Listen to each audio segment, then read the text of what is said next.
Okay fine. अच्छा जी, आज हमारी लास्ट क्लास है और आज हम सीखेंगे रिस्क मैनेजमेंट। स्टार्ट करते हैं। इंट्रोडक्शन होगा और अंडरस्टैंडिंग डेवलपमेंट की जाएगी। रिस्क मैनेजमेंट क्या होता है, कैसे देखें। फॉरेक्स मार्केट जो होती है इसके अंदर हमेशा से एक बात कही जाती है कि फॉरेक्स मार्केट के अंदर या स्टॉक मार्केट के अंदर 100% कुछ भी नहीं होता। ठीक है, तो इस हवाले से अगर हम ये बात जानते हैं तो हमें कितना रिस्क लेना चाहिए और किस तरह से कैलकुलेशन करनी चाहिए रिस्क की, और किस किस तरह से हम मुख्तलिफ अंदाज में रिस्क को मैनेज कर सकते हैं, आज ये तमाम चीज़ें हम देखने वाले हैं। प्राइम कैपिटल क्या होता है और रिस्क कैपिटल क्या होता है देखेंगे। Playing the game of probabilities. Probabilities क्या होती हैं, साइकोलॉजी क्लास के अंदर आपको बताया था प्रोबेबिलिटीज़, बट आज हम इसको डिटेल से डिस्कस करेंगे। कंपाउंड इंटरेस्ट, एक्सपोनेंशियल ग्रोथ और लॉट साइजिंग आज के वेबिनार का हिस्सा है।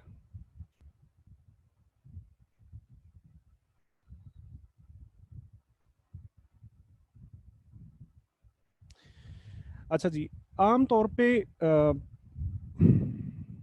ओके, आम तौर पे बहुत ही कॉमन सा सवाल किया जाता है। सबसे पहले जो भी कोई दोस्त ट्रेडिंग में आते हैं ना, तो सबसे पहले एक सवाल करते हैं। सवाल क्या होता है कि हमें ट्रेडिंग में कितना पैसा इन्वेस्ट करना चाहिए। बहुत ही कॉमन सा क्वेश्चन है, नॉर्मली पूछा जा रहा होता है कि ट्रेडिंग में हमें कितना पैसा इन्वेस्ट करना चाहिए, राइट। तो मैं आपको सिर्फ ट्रेडिंग के हवाले से नहीं बताता, मैं आपको जनरली तमाम बिजनेसेस के हवाले से बता देता हूँ, और ट्रेडिंग के अंदर भी यही रूल अप्लाई होता है, राइट। आपका जो कैपिटल होता है ना, इसको नॉर्मली दो कैटेगरीज के अंदर डिवाइड किया जाता है। Number one, prime capital. Number two, risk capital. Prime capital क्या होता है? जिंदगी गुजारने के लिए आपको जितना पैसा दरकार होता है, एक नॉर्मल लाइफ गुजारने के लिए, जो हमारे मंथली एक्सपेंसेस, ईयरली एक्सपेंसेस या डेली वीकली एक्सपेंसेस होते हैं ना, ये तमाम एक्सपेंसेस जो है ना, ये हमारी ज़िंदगी को बेहतर तरीके से गुजारने के लिए ये लाजमी होते हैं। चाहे हम बिजनेस करें या ना करें, चाहे हमारा बिजनेस चले या ना चले, प्रॉफिट में हो, लॉस में हो, वट किसी भी कंडीशन के अंदर हो, तो ये एक ऐसे खर्चे होते हैं, ऐसा कैपिटल होता है जो आपको हर माह चाहिए ही चाहिए होता है। जिसके अंदर क्या क्या चीज़ें शामिल हैं? अगर घर आपका अपना नहीं है तो हाउस रेंट इसके अंदर शामिल होता है। डेली की फूड की जो ज़रूरियात हैं, तमाम चीज़ें, तमाम खर्चे फूड की कैटेगरी में शामिल होते हैं। क्लॉथिंग, शॉपिंग, आपको पता है कि रेगुलर वे में शॉपिंग भी चल रही होती है। और नॉर्मली अगर बात की जाए तो अगर आदमी बहुत कम शॉपिंग करें तो बच्चों की शॉपिंग और ये तमाम चीज़ें, ये तमाम एक ऐसे एक्सपेंसेस होते हैं जो आपको हर माह करने ही होते हैं। हर माह नहीं करेंगे तो दूसरे माह कर लेंगे, दूसरे माह नहीं करेंगे तो तीसरे माह तो लाजमी ही करना होता है। इसके अलावा हमारे यूटिलिटी बिल्स, जिसके अंदर बिजली का बिल आ जाता है, गैस का बिल आ जाता है, टेलीफोन का बिल आ जाता है।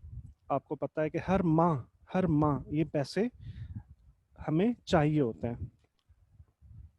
इसके अलावा एजुकेशनल एक्सपेंसेस, बच्चों के पढ़ाई का जो खर्चा होता है, इनकी ट्यूशन फीसेस, इनके स्कूल फीसेस, कॉलेज फीसेस, अगर बच्चे नहीं है तो छोटे भाई, छोटी बहन, उनके खर्चे। एजुकेशनल एक्सपेंसेस एक ऐसा खर्चा है, एक ऐसा कैपिटल है जो हमें हर महीने ये चाहिए होता है, दरकार होता है लाजमी तौर पे। इसके अलावा अगर कोई इमरजेंसी पड़े तो मेडिकल एक्सपेंसेस भी एक ऐसा खर्चा है जिसको आप होल्ड नहीं कर सकते। मतलब आप ये नहीं कर सकते कि मुझे अभी दर्द हो रहा है तो मैं अभी दवाई नहीं लेता और मैं 3 दिन बाद दवाई ले लूँगा, या अभी पैसे नहीं है तो मैं एक हफ्ता रुक जाता हूँ। ठीक है, अल्लाह ना करे कभी भी कोई भी ऐसा इशू आ जाता है कोई भी राह चलते प्रॉब्लम आ जाती है मेडिकली, तो हमें ये पैसा दरकार होता है, जो हमेशा हमारे बजट के अंदर शामिल रहता है, और शामिल रहना भी चाहिए। जैसा कि नॉर्मली हर घर के अंदर एक बजटिंग की जाती है ना, हर घर के अंदर एक बजट बनाया जाता है कि हमारी आमदनी कितनी है और उसके हिसाब से हमारे खर्चे कितने हैं, जिसके अंदर मेडिकल एक्सपेंसेस का एक खाना रखा जाता है, और इसके अलावा ट्रैवलिंग एक्सपेंसेस, ये भी हमारी डेली नीड होती है। डेली नीड कैसे?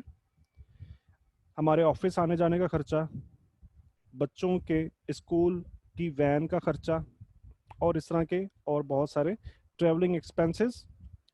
ये तमाम खर्चे जब आप मिलाते हो तो इट मीन्स कि ये तमाम चीजें जो है ना, ये प्राइम कैपिटल में फॉल करती हैं।